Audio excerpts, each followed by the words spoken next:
سلام، منم. بهتره بگیم خودتو. ولی از جایی دارم باهات حرف میزنم که هنوز بهش نرسیدی. از آینده‌ای که یا قراره باعث افتخارت بشه یا چیزی که حتی دلت نمیخواد چشت بهش بیفته. 2 دقیقه باهات حرف دارم. خیلی اصرار کردم که بذارم بهت زنگ بزنم. پس خوب گوش کن. الان درست لب پرتگاهی. یه قدم، فقط یه قدم میتونه ببرتت سمت همونی که همیشه میخواستی بشی و یه قدم دیگه میتونه تبدیلت کنه به اون نسخه‌ای که تا آخر عمر ازش متنفری. من میبینمت. میبینم چجوری تو اون اتاق کوچیک قدم میزنی. میبینم چطور بعضی شبا گوشه چشمات خیس میشه. چطور فکر میکنی به رویاهایی که نمیدونی هیچ وقت قراره بهشون برسی یا نه. میبینمت. موقع‌هایی که چیزی خواستی و نشده ولی با خودت گفتی باشه بذار یه وقت دیگه ای که هیچ وقت نیومد.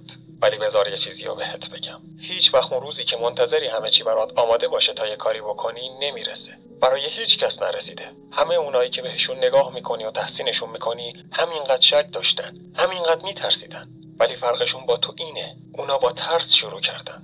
میدونم پشتوانه نداری. میدونم از شکست میترسی، از اینکه کم بیاری. اما اینو آویزه گوشت کن. شکست یه بار میسوزونتت، ولی حسرت یه عمر. لحظه ای که ببینی خانوادت به چیزی احتیاج داره و نمیتونی براشون تهیه کنی، سر و کله اون حس لعنتی پیدا میشه و در گوشت زمزمه میکنه. چرا یه بار دیگه تلاش نکردی؟ چرا خودتو باور نکردی؟ من اون لحظه ها رو دیدم.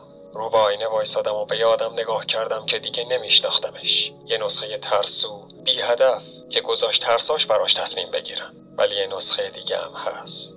همونی که بالاخره یه روز گفت به درک که بابای پولدار ندارم، به درک که پارتی ندارم. بیشتر از این دیگه نمیتونم بهونه بیارم. انقدر دنبال انگیزه نباش. انگیزه یه مخدر قویه. دقیقاً همون موقعی که بیشتر از همیشه بهش نیاز داری ولت میکنه. به جاش دیسیپلین بساز. چیزی که وقتی خسته ای، وقتی حوصله نداری هنوز باهات میمونه. میدونم کلی رویا داری که ممکنه بیخیالشون شده باشی. فکرایی که گفتی یه روزی انجامشون میدم.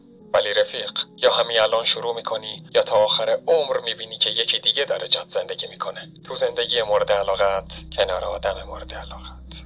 هر وقت یادت رفت قراره کی بشی، برگرد اینجا. بهترین نسخه خودت همینجا منتظرته. اینجا همه چی خوبه. ولی هیچ کس جز من تو رو یادش نمیاد. چون من همون تو هم که چند سال پیش دیگه تصمیمش گرفت و از جاش بلند شد.